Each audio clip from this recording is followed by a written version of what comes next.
आज मैं आपको एक नक्शा दिखा रहा हूं जिसमें आप उन सभी जगहों को देख पाएंगे जहां मकानों और सड़कों पर जोशीमठ के मकानों की तरह अब दरारें आ रही हैं।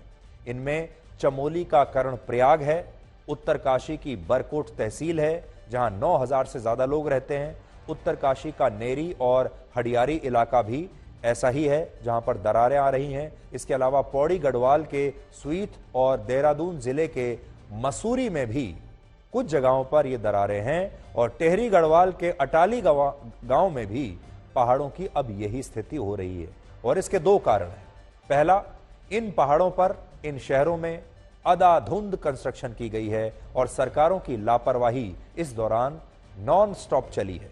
और दूसरा है इंसानों का अपना लालच। लोगों को पैसा कमाना है और पैसा कमाने की जो भूख है ये कभी शांत नहीं होती। इसलिए बड़े बड़े होटल्स बने, बाजार बने, बिल्डिंग्स बनी। सरकारों को भी विकास के नाम पर सड़कें बनानी थी, बड़ी बड़ी परियोजनाएं बनानी थी।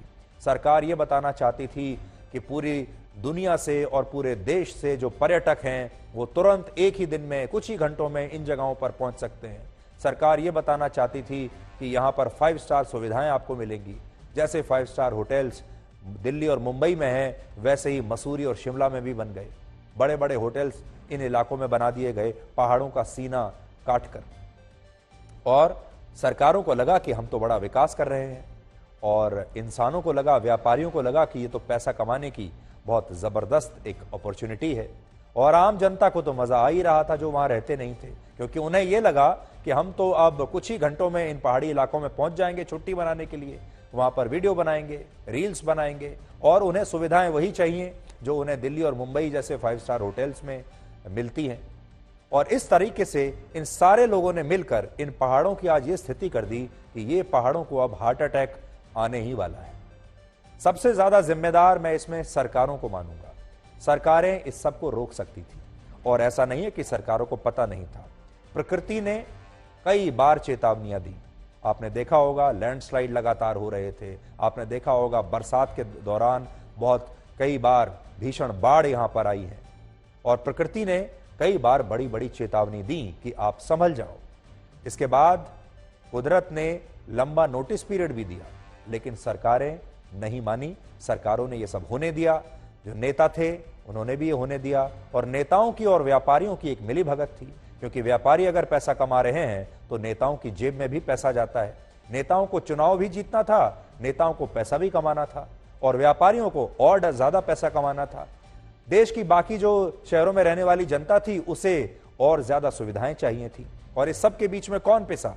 वो लोग, वो पहाड़ी लोग जो इन पहाड़ों पर रहते थे, भोले भाले लोग जिनके पास आज भी कुछ नहीं है। वो तो उतने ही गरीब के गरीब रह गए और उनका मकान भी चला गया।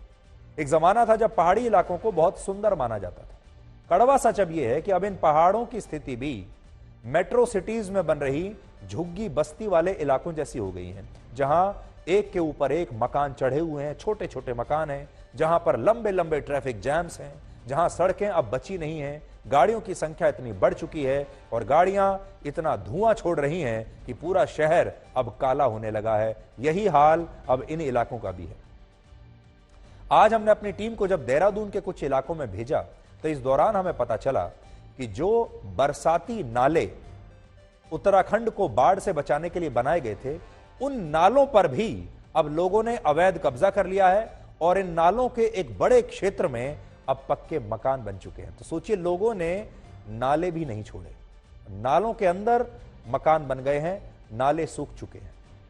और ऐसा नहीं है कि देहरादून तो उत्तराखंड की राजधानी है, ऐसा नहीं है कि उत्तराखंड के मुख्यमंत्री को यह बात पता नहीं होगी, वहां के विधायकों को पता नहीं होगी, वहां के सरकारों को नहीं पता होगी, क्योंकि ये सब तो देहरादून में ही रहते हैं। लेकिन इतनी कंस्ट्रक्शन हो रही है कि दिल्ली और मुंबई जैसे शहरों को भी शर्म आ जाए।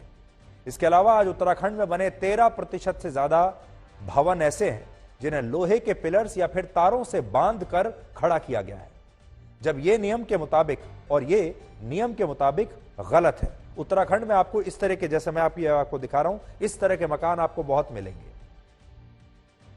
जो बिल्कुल पहाड़ के किनारे पर बने हुए हैं, पहाड़ की ठीक एज पर बने हुए हैं, लोहे की बीम डालकर या दूसरे तरीके से।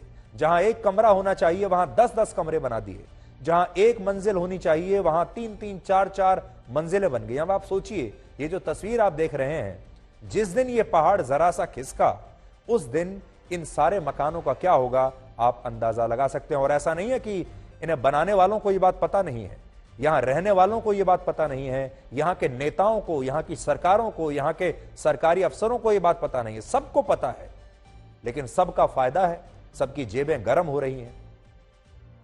इसके बावजूद उत्तराखंड में आज भी ऐसे कई मकान और दुकानें आपको मिलेंगी और उनकी कुछ तस्वीरें आज हम आपको दिखा रहे हैं।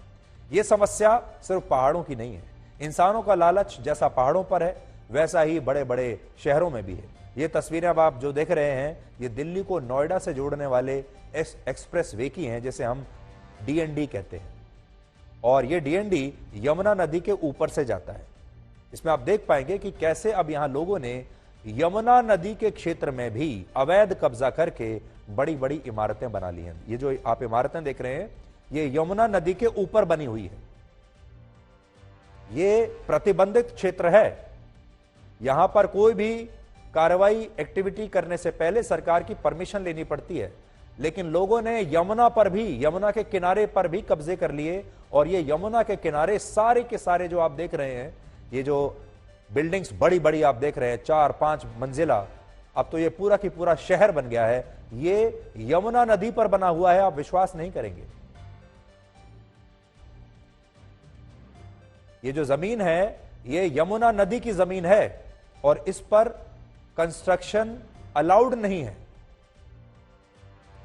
और कोई भी व्यक्ति जो दिल्ली में रहता है, दिल्ली से नोएडा जाता है, लाखों लोग जाते हैं।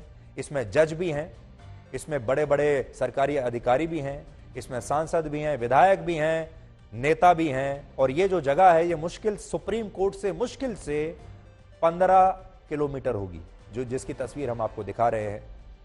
लेकिन दिल्ली में अगर ये हो सकता है तो आप अंदाजा लगा सकते हैं कि बाकी जगहों पर, मसूरी में, शिमला में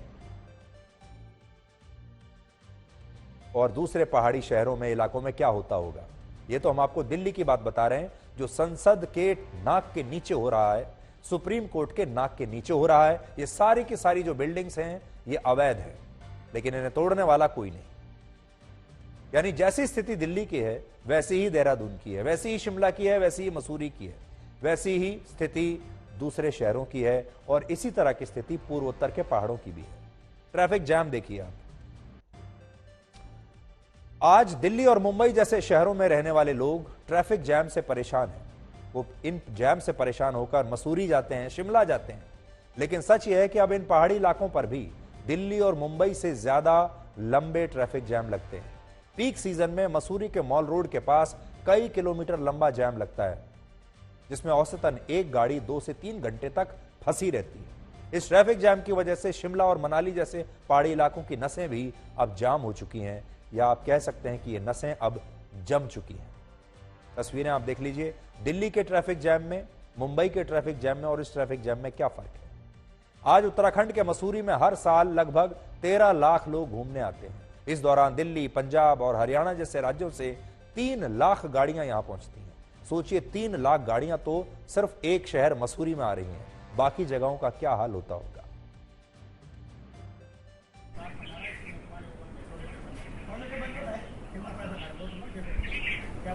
किस तरह से घरों की जो है बुनियाद पूरी तरह हिल चुकी है, लगातार जो है मकान जमींदोज होते जा रहे हैं, दरारें घरों की अंदर तक पड़ चुकी हैं, पूरी बुनियाद जो है ब्लास्टिंग से हिल चुकी है। यहाँ पे तो बहुत परेशानी हो रही है, मतलब कि 1 साल से ऊपर हो गया है और बोलते जा रहे हैं, लेकिन कुछ वो नहीं, प्रॉब्लम नहीं हो रहा कि मतलब जैसे करने से मीटिंग करवाए जा रहे हैं। 6 महीने, आज 6 महीने हो गए। आज भी एसडीएम साहब आए थे, तो कुछ वही मीटिंग जो पिछले बार बोला था वो इस बार भी बोला है। सब दिक्कतों का तो यहाँ अंबार है, कुछ गिनती ही नहीं कितनी दिक्कतें हैं। आम जनमानस को यहाँ भारी परेशानी का सामना करना पड़ रहा है। यहाँ पे पेयजल स्रोत सूख गए हैं, सारे मकानों पे दरार आ गई है, पानी की कोई लचर व्यवस्था यहाँ पे किसी भी बिंदु पे यहाँ पे कोई भी सकारात्मक प्रतिक्रिया नजर नहीं आ रही है। देखिए, जो टीम यहाँ आती है सर्वे करने के लिए, वो जो भी क्रैक्स गांव वाले अपने मकानों में दिखाते हैं उसका मेजरमेंट लेती है और अपने रिकॉर्ड पर नोट करती है और इसकी वीडियोग्राफी कराई जाती है।